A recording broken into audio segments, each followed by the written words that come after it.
지금 우리는 예수께서 이루신 구원의 토대 위에 아무런 조건이나 희생 제물 없이 오직 믿음으로 감사의 예배를 드립니다. 예수께서 오시기 전까지 인간이 하나님께 나가기 위해서는 속죄의 제사를 드려야 했습니다. 그러면 여러분, 누가 제사를 지냅니까? 우리는 제사장이 제사를 지낸다고 생각하기 쉬운데 전혀 그렇지 않습니다. 구약시대에 분명 제사장의 직분을 가진 사람이 있습니다. 하지만 그 제사장은 제사를 돕는 사람에 지나지 않습니다. 모든 신자가 제사를 드리는 당사자였습니다. 그러면 같은 맥락에서 다시 한번 우리 교우들께 묻습니다. 예배는 누가 드립니까? 목사가 여러분을 대표해서 드립니까? 아니면 성도 개인이 예배자로 하나님 앞에 나아갑니까? 우리는 부지불식간에 예배를 드리는 자가 아니라 그저 참여자가 되는 경우가 있습니다. 우리 모두가, 그리고 우리 각자가 예배자라는 사실을 명심하시기 바랍니다. 오늘도 솔리데오 찬양대가 귀하고 아름다운 찬양을 하나님께 올렸습니다. 그러면 저 찬양대에 속하지 못한 우리는 무엇을 했습니까? 우리도 역시 찬양대가 올리는 아름다운 곡조와 목소리에 우리의 마음을 합해 하나님께 영광을 돌리는 줄로 믿습니다. 찬양대가 자리에 앉을 때 우리가 함께 박수하는 이유는 무엇입니까? 참 잘한다, 격려의 박수가 아니라 찬양대원들에게 달란트와 헌신의 마음을 주시는 하나님께 영광을 돌리는 감사의 박수인 줄 믿습니다. 오늘 특별히 재직헌신이라는 이름으로 우리 주님을 예배하고 있습니다. 예배란 모름지기, 모든 자가 마음과 정성을 다하는 헌신이 기본입니다. 하지만 매주일을 지나다 보면 자신도 모르게 예배를 드리는 자가 아니라 그저 참관하는 자가 되기 마련입니다. 그래서 헌신 예배라는 이름으로 예배의 의미를 다시금 확인하는 겁니다. 그래서 평소 목회자가 인도하던 순서를 한 사람이 온 교우를 대표하여 맡아보는 것입니다. 이유는 무엇이냐? 우리 모두가 예배에 수동적으로 참여하는 자가 아니라 성령의 인도 아래 예배를 드리는 자임을 상징적으로 확인하는 겁니다. 그래서 오늘은 말씀의 헌신이라는 제목으로 은혜를 나누어 보려고 합니다. 마태복음 4장, 흔히 우리는 예수께서 받으신 시험이라고 제목을 잡는데 이것은 옳지 않은 표현입니다. 왕이시고 스스로 하나님이신 예수를 어떻게 사탄이 시험할 수 있겠습니까? 복음서가 전하는 광야 시험의 강조점은 예수께서 사탄의 시험을 극복하셨다는 데 있지 않고 다만 예수께서 힘들고 곤란한 상황 가운데서도 하나님의 말씀에 전적으로 순종하셨다. 말씀에 대한 헌신, 어떠한 상황 가운데서도 오직 하나님을 찬양하셨다는 데 있습니다. 우선 오늘 본문 1절과 2절 말씀 제가 다시 한번 읽겠습니다. 그때 예수께서 성령에게 이끌려 마귀에게 시험을 받으러 광야로 가사 40일을 밤낮으로 금식하신 후에 줄이신지라. 그때에, 여기서 말하는 그때는 3장 17절, 하늘로부터 소리가 있어 말씀하시되 이는 내 사랑하는 아들이요 내 기뻐하는 자라고 선포된 시점, 바로 그때를 말하는 것입니다. 그때 예수께서 받은 시험은 광야에서 40일을 굶주리시고 그의 곤궁한 상황을 비집고 들어오는 사탄의 공격이 아닙니다. 사탄은 예수께서 세례를 받으실 때에 하늘에서 들려온 음성을 근거로 해서 내가 하나님의 아들이거든 그것을 증명해 보라고 합니다. 마치 사탄이 이 시험의 주도권을 쥐고 있는 것처럼 보이지만 오늘 1절 말씀은 분명히 예수께서 성령에게 이끌려 광야로 가셨다라고 전합니다. 기회를 노리던 사탄의 공격이 아니라 하나님의 뜻과 계획 가운데에 성령이 인도하시고 주관하신 일인 줄로 믿습니다. 반복하여 말씀드리지만 마태복음은 아직도 예수님의 공생애를 설명하고 있지 않습니다. 4장 17절에 가서 이때에 비로소 예수께서 전파하여 이르시되 회개하라 천국이 가까웠느니라. 여기서 말하는 이때부터 주님께서 사탄을 물리치시고 천국을 선포하시는 것으로 당신의 공생애가 비로소 시작됩니다. 마태복음 처음 시작에서 4장 16절까지 마태복음이 말하고자 하는 것은 예수님의 공생애의 가치와 의미가 무엇이냐, 서론으로서 예수 그리스도가 누구시냐, 왜 인간으로 이 땅에 오셔야 하는가를 먼저 설명합니다. 그래서 4장이 묘사하는 시험을 보면서 사탄의 공격 포인트가 무엇이냐, 그리스도 사역의 어떤 부분을 공격하느냐를 살펴볼 필요가 있습니다. 예수께서 이 땅에 오셔서 하신 일이 무엇이냐? 우리를 죄에서 구원하셨을 뿐만 아니라 죄에서 건져진 우리를 어디론가로 데려가십니다. 구약의 하나님이 이스라엘을 애굽에서 꺼내어 약속의 땅 가나안으로 데려가시듯이 아담의 죄 아래에 있는 우리를 꺼내어 새로운 인류, 다시 하나님과 화목하고 인정받는 자리로 우리를 데려가십니다. 예수께서는 새로운 인류의 대표로 오시어 아담의 후손으로 죄 아래 살던 우리를 당신 안으로 옮기셨습니다. 그래서 마태복음의 족보는 예수께서 인간 족보의 일원으로 계승자로 오시는 것이 아니라 죽음으로 귀결될 수밖에 없는 인간의 족보를 매듭짓고 새로운 인류의 대표가 되셨다는 사실을 알립니다. 바로 이 아담의 실패를 극복하기 위해서 성령께서는 예수님을 광야 시험의 자리로 인도하셨습니다.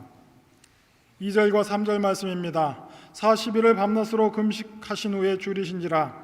시험하는 자가 예수께 나와서 이르되 내가 만일 하나님의 아들이거든 명하여 이 돌들로 떡덩이가 되게 하라.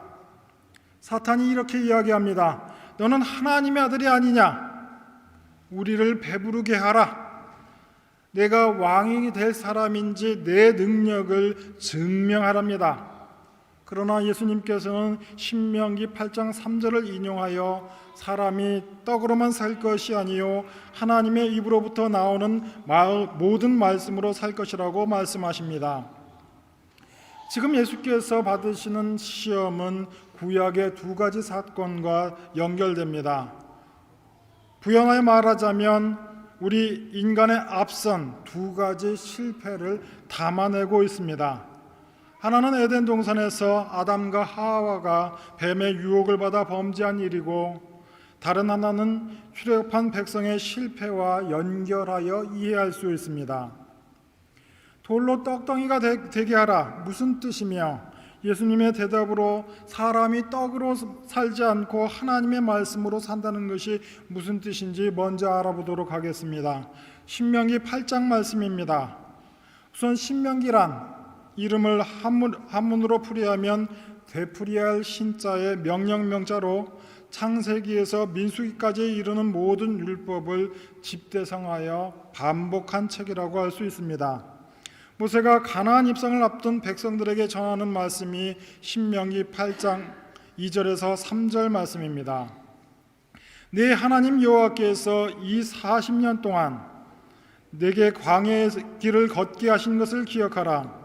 이는 너를 낮추시며 너를 시험하사 내 마음이 어떠한지 그 명령을 지키는지 지키지 않는지 알려 하심이라. 너를 낮추시며 너를 줄이게 하시며 또 너도 알지 못하며 내 열조도 알지 못하던 만나를 내게 먹이신 것은 사람이 떡으로만 사는 것이 아니요 여호와의 입에서 나오는 모든 말씀으로 사는 줄 네가 알게 하려 하심이라. 2절 말씀을 보시면 이 40년 동안에 내게 광야 길을 걷게 하신 것을 기억하라고 하십니다. 그 광야 생활을 통해 이스라엘을 낮추고 시험하여 그들의 마음이 어떠한지 깨닫게 하려고 그리하셨답니다. 이 대목을 영화적인 상상력을 가미하여 설명하자면 모세가 광야의 길을 걷게 하신 것을 기억하라는 이 모세의 말과 동시에 화면이 오버랩되면서 회상신이 나오는 것입니다. 광야의 길을 걷게 하신 것을 기억하라. 이 말은 우리를 출애굽기 14장, 15장, 16장으로 데리고 갑니다. 출애굽기 14장은 홍해를 건넌 사건을 극적으로 묘사하고 있습니다. 그리고 15장에서는 이스라엘 백성이 하나님이 이루신 구원 앞에서 전심으로 감격하고 찬양하는 모습이 그려집니다.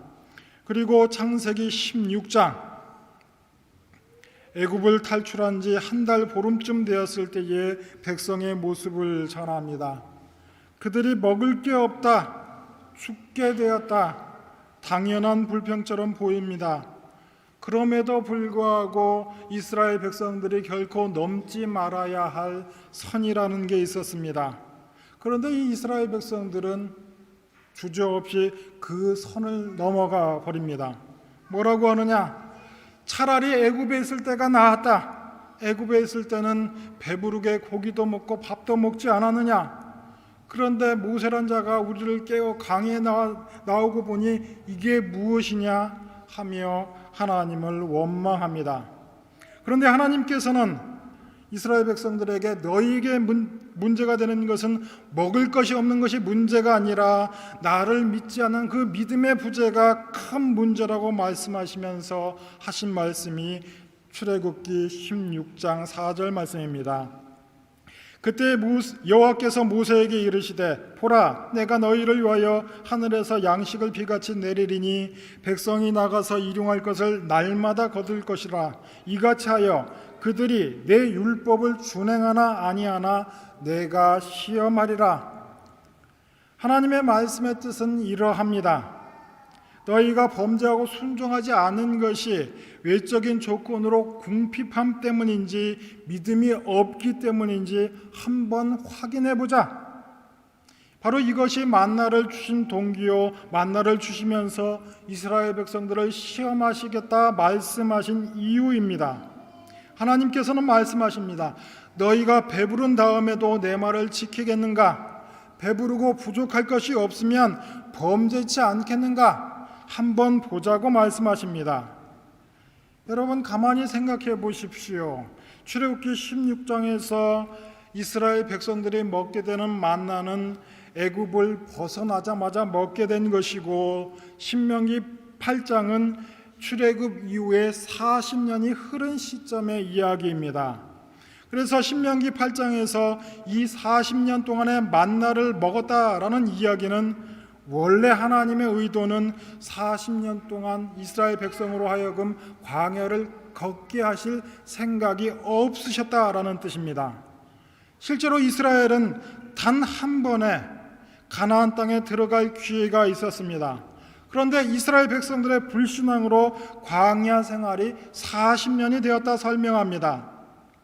이스라엘 백성은 애굽을 탈출했고, 하나님께서는 이스라엘 백성들을 먼저 건져 구원해 놓은 다음 시내산 앞까지 인도하여 구원받을 백성이 마땅히 지켜야 할 율법을 주십니다.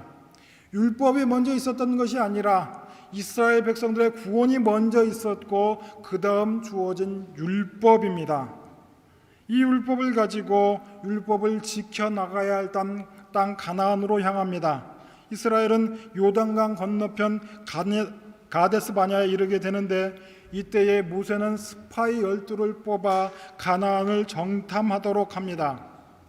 이때 가나안을 정탐하고 돌아온 이들의 말을 듣고 백성들은 통곡하며 원망하며 우리는 가나안에 절대로 못 들어간다. 들어가려고 하면 우리는 다 죽는다. 울고불고 원망하여 벌을 받아 40년의 광야 생활이 시작된 것입니다. 그래서 하나님은 말씀하십니다. 너희는 배가 고파서 내 말을 듣지 못하고 바른 길과 신앙의 길을 걷지 못하는 것이 아니다. 그러나 하나님은 불순종하는 이스라엘이 벌을 받는 40년 동안에도 백성을 만나로 먹이셨다. 이 이야기가 신명기 8장 2절과 3절인데 바로 이 모세의 외침에 다시 한번 귀를 기울여 보십시오. 내 하나님 여호와께서 이 40년 동안에 내게 광야의 길을 걷게 하신 것을 기억하라. 이는 너를 낮추시며 너를 시험하사 내 마음이 어떠한지 그 명령을 지키는지 지키지 않는지 알려 하심이라. 너를 낮추시며 너를 줄이게 하시며 또 너를 알지 못하며 내 열조도 알지 못하던 만나를 내게 먹이신 것은 사람이 떡으로만 사는 것이 아니요 여호와의 입에서 나오는 모든 말씀으로 사는 줄 내가 알게 하려 하심이니라.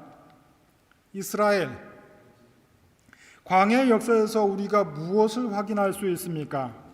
이스라엘이 보여준 대로 우리 인간이 죄에 빠지는 이유가 외적인 조건에 있다고 우리는 주장하고 싶어 합니다. 어쩔 수 없었다. 세상에 나쁜 사람이 어디 있겠느냐? 그저 나쁜 상황에서 어쩔 수 없이 나쁜 선택을 했다. 오죽하면 그리했겠느냐라고 말하지만 우리가 출애굽 역사에서 확인하듯이 사람은, 그리고 바로 우리는 필요가 채워져도 죄를 짓더라는 겁니다. 죄를 짓는 이유와 원인이 환경과 조건에 있는 것이 아니라 바로 우리 안에 있더라 하는 것입니다. 이스라엘 백성으로 대표되는 모든 인간이 하는 말은 우리에게 빵만 주어지고 먹고 사는 문제만 해결이 되면 착한 일을 하겠다, 착한 일을 할 수 있다는 것인데 성경은 전혀 다른 이야기를 합니다. 먹을 것을 주고 달라는 것을 다 주고 문제를 해결해 주어도 사람은 결국 죄만 쏟아내더라. 그래서 너희에게 필요한 것은 다만 물질이 아니라 본질 자체에 있어서 변화가 되어야 한다. 그래서 너희에게 필요한 것은 떡이 아니라 하나님의 말씀이다.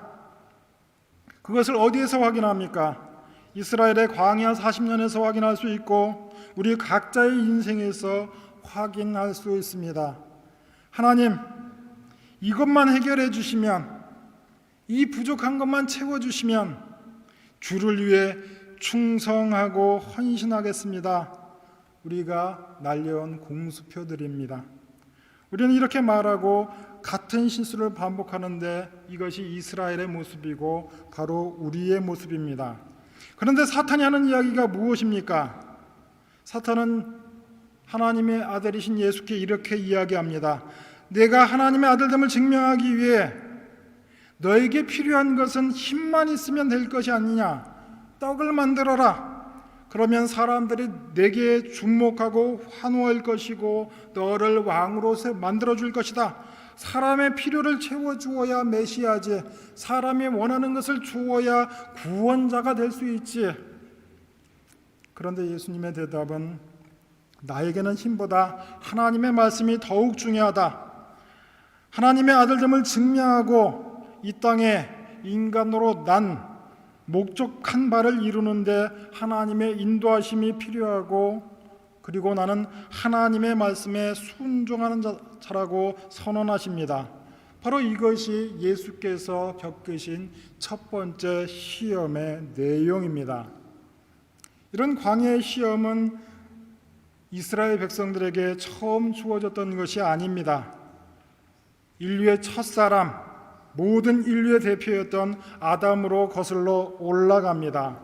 창세기 3장 1절에서 7절 말씀입니다. 그런데 뱀은 여호와 하나님이 지으신 들짐승 중에 가장 간교하니라. 뱀이 여자에게 물어 이르되 하나님이 참으로 너희에게 동산 모든 나무 열매를 먹지 말라 하시더냐. 여자가 뱀에게 말하되 동산 나무의 열매는 우리가 먹을 수 있으나 동산 중앙에 있는 나무의 열매는 하나님의 말씀에 너희는 먹지도 말고 만지지도 말라 너희가 죽을까 하노라 하셨느니라.